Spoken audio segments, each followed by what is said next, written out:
Hi everyone, this is Melissa from InCharge Coaching, and today I wanted to come on and share with you how to engage your team in the midst of a crisis.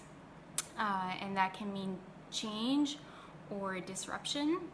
So when we're working with a team and the plan kind of goes out the window, your team looks to you to know what to do next. And how you are responding and reacting really sets the tone for your team. When this happens, you kind of have two choices. You can lock yourself in your office and try to come up with the best plan possible, and then tell them what you've decided, or you can choose to lean into the change with your team. That would mean leveraging their strengths, leveraging their good ideas. They are experts, they know, they're experienced, they have ideas that can really help you. So engaging your team while change is happening is really important. And bonus, if you get them involved in your plan, you now have their buy-in, because they are part of that plan. So one key ingredient to set that tone is optimism.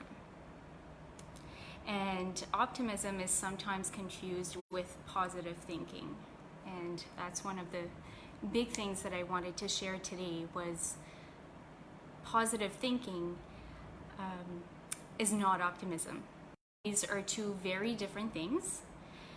When you say positive, or when you tell someone, think positive, you're asking them to deny reality. And the reality is, this is not a fun situation. Things are uncomfortable. It really sucks.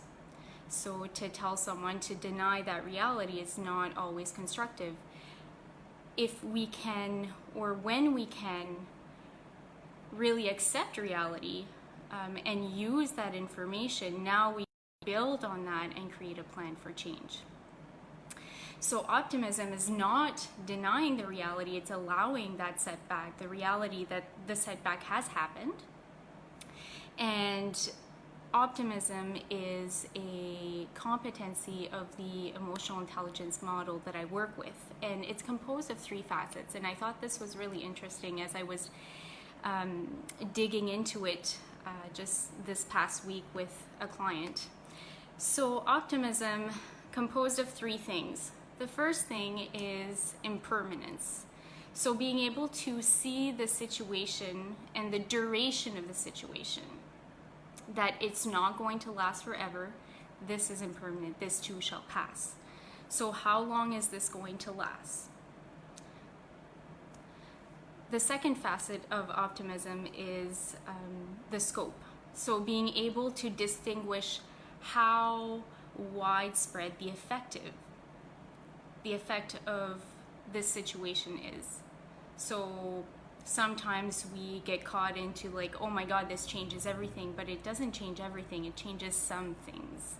So what are those specific things that it's changing, and what remains unchanged that you can still tap into? So I can't do A, B, C, but I can still do X, Y, Z.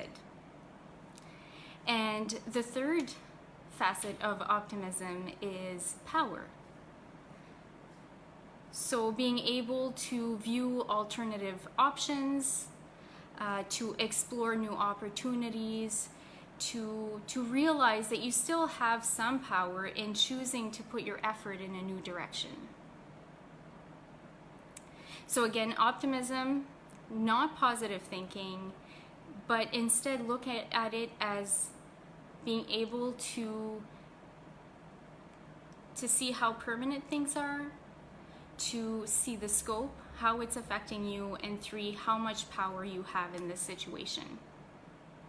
So when you are gathering your team to the table, make sure you're setting the tone and bringing optimism in with you.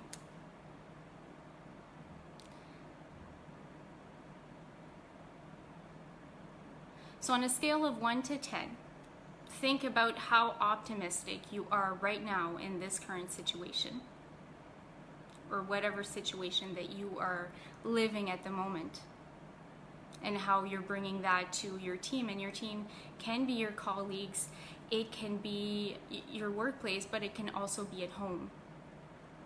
And where would you want to be? How would you want to show up for your team on a scale of 1 to 10? So leave me a comment, tell me how this has helped, and I will see you all later.